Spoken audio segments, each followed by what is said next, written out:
siya. Kawayan Canteen. Kawayan Canteen na tayo. Ito yung Kawayan airport.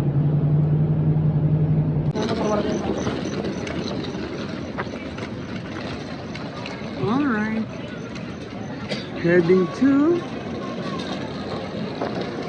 Cebu. Now here at Kawayan Airport sa Manila.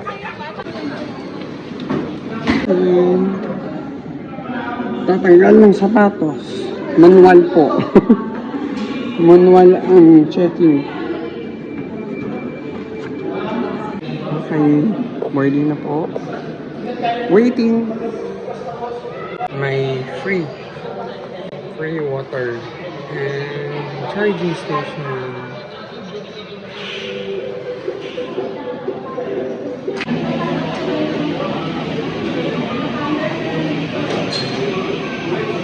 Okay, for boarding na po. Ayan po ang aming madam.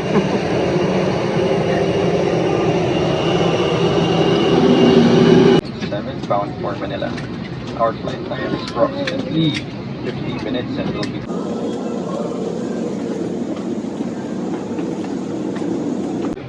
Okay po, andito na po kami sa loob ng Manila Airport. Parang gutom. Unang gagawin po dito sa Manila, maghahanap ng kakainan. Sabi ko nga, kung dati, Sanjeros kami ni Miss Love, ngayon Shakey's. Okay, well the flight is delayed. Going to Cebu, gabi na. Alright.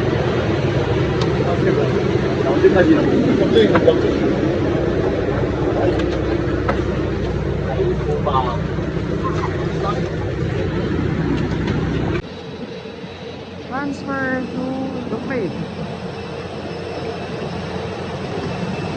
Demonstrate to you the safety features of this aircraft. Each seat is provided with a seatbelt.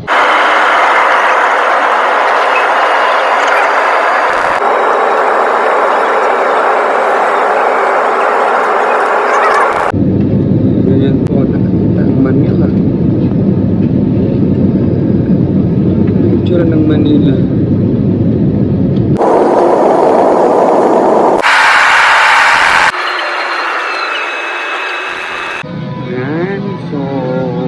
Touchdown Cebu. Hindi ko pa na-touch ang down. Mamaya pa. Ang plane ang nakatouch sa down. Welcome to Cebu! Yung madam mo nakailan na pupunta dito. Dito na yata makakahanap. Dito na siya hahanap. Baka nandito yung hinahanap niya sa Bantayan Island. Yan. Ganda, sinulog. Maluwag yung ano nila. Ang linis. Ang linis ng airport nila ang ang aliwalas. Hindi na, maano lang naman.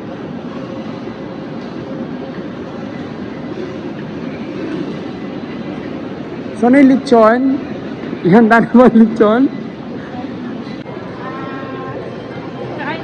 Sa DOH Region 7, Sambag 2. Sambag.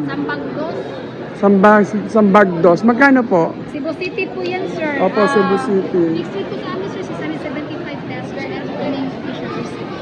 Hi! Welcome to Cebu!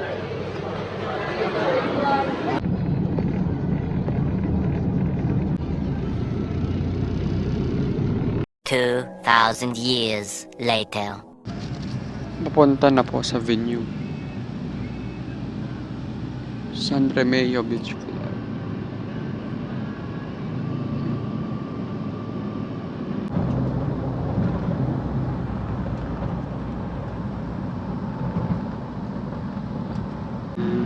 Mga crafts.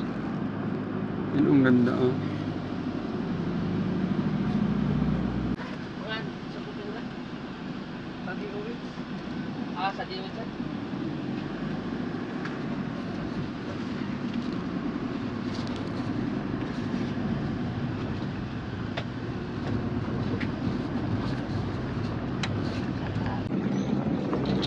Nandito na po tayo sa San Remigio.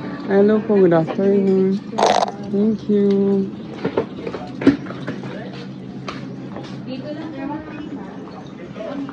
Saan po yung function room? Doon po, ma'am. Straight lang pa tayo.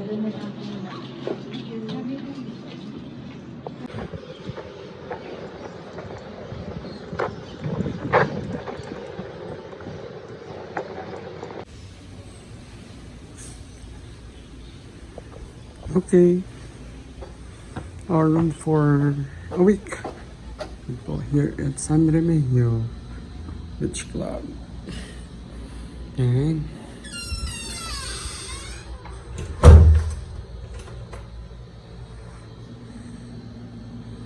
beachfront, the beachfront po siya. Oh.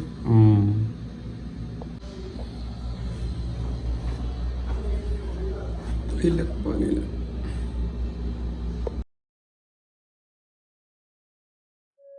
Very similar yung interpolated values, no? Parang another validation na 8-point sector agenda by Secretary Barbosa. Ted Barbosa. First, second, third, fourth. Well, okay.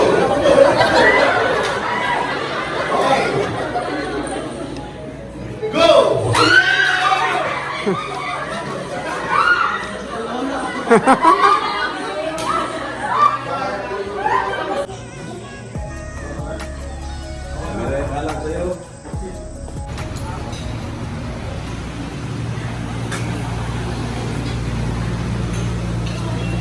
Alright, kakain na.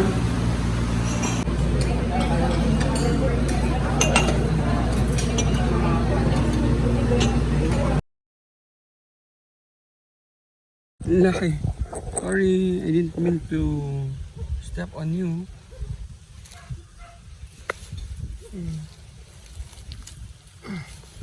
Sea creatures. See? I'm so sorry. Wala na siyang shell.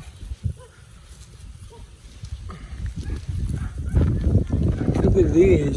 Sea creatures. Water creature, sea creature.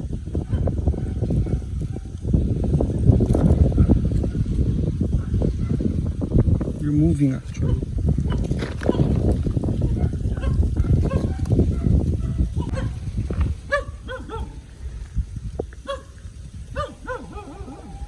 So we're here at San Remigio Beach Club.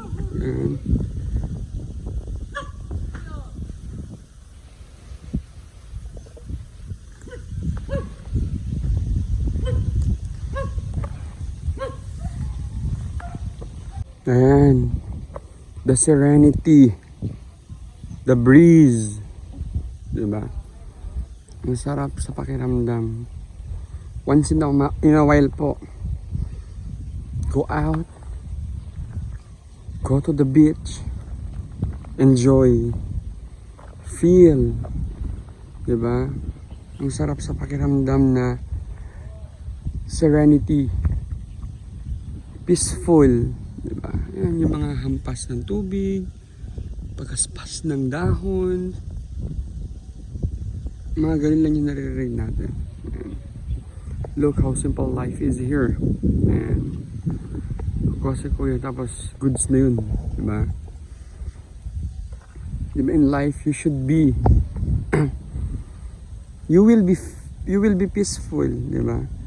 Kapag simple lang ang hangarin sa buhay, makakatulog ka ng maayos, wala kang inaapakang tao, you get to live a peaceful life talaga, diba? Yan.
lunch for today's video.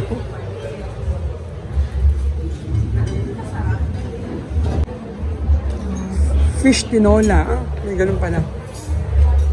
Rice, ampalaya, salad, pinakbet, fried chicken, grilled pork belly. Yan, nagutom po si madam.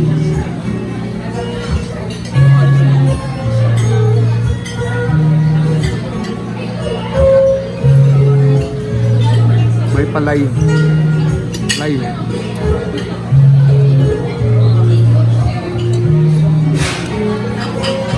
Ayan daw po ang Cebu lechon. Pero unfortunately hindi na siya crispy.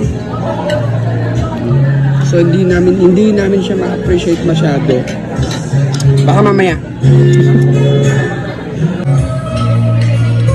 Ayan, naka-live.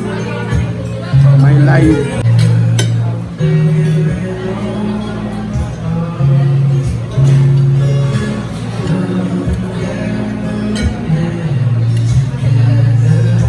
Far away from you, far away from you, even the sky will tell you that I need you.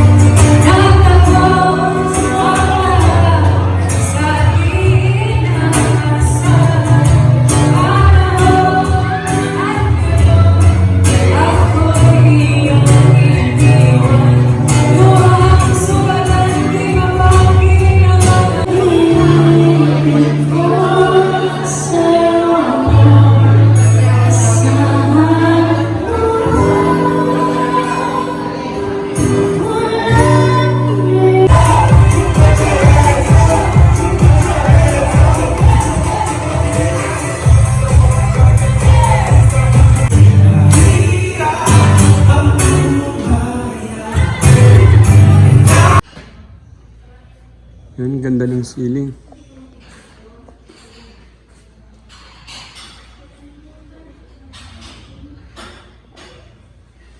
Dito pa yung restaurant. Cafe Gloria.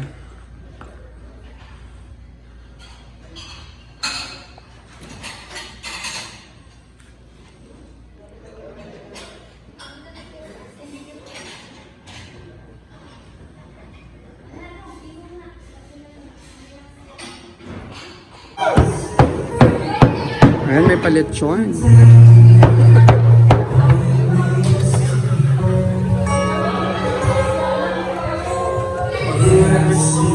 Cebu. Sabi nila masarap daw yung lechon ng Cebu eh.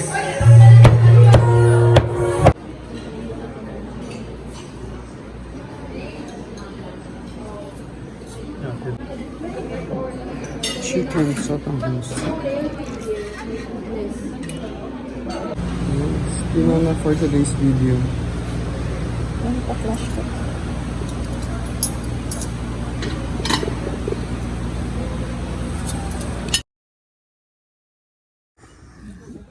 Alright.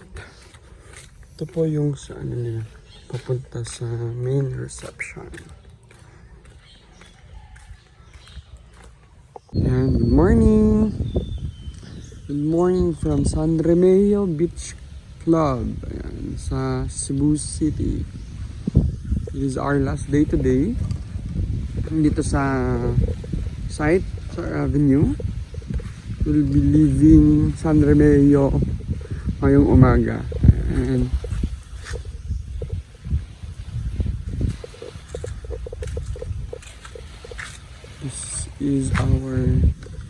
this is our place for ngayong week. Ito yung naging place namin ngayong week. Ayan.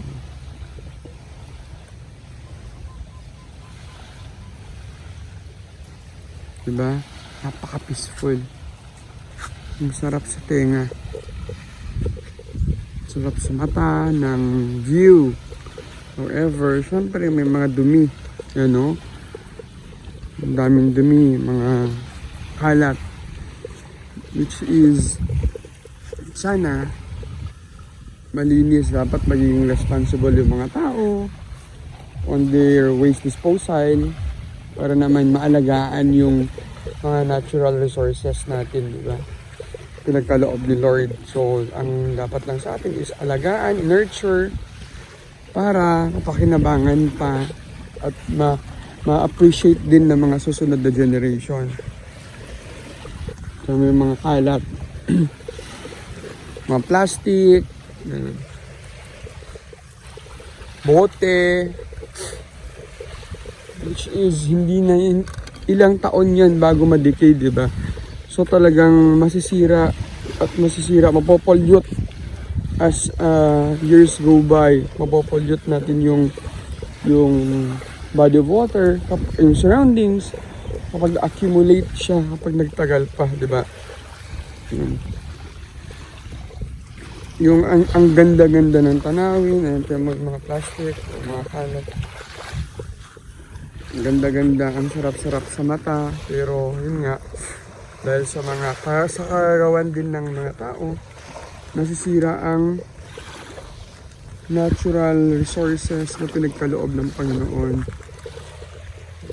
So, dapat maging responsible user tayo. Okay? Dami oh. Yung kalat. Okay, God bless mga kapis.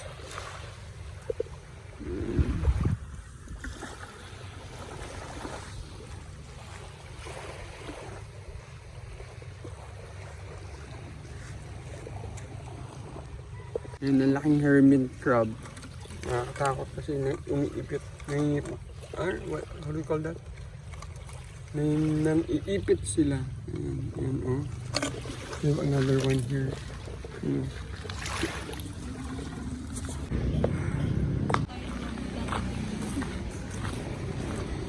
Ang galing ni Sir, oh.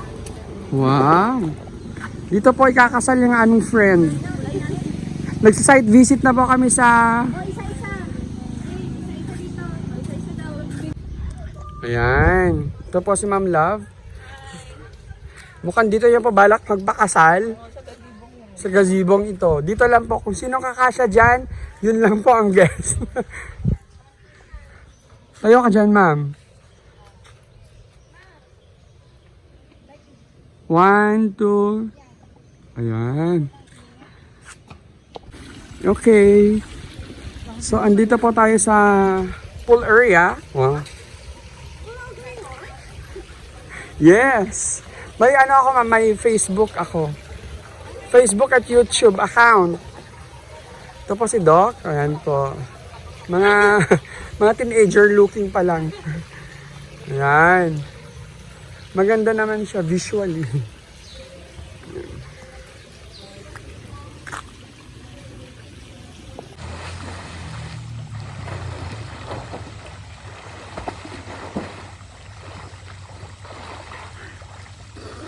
Hanggang doon lang po.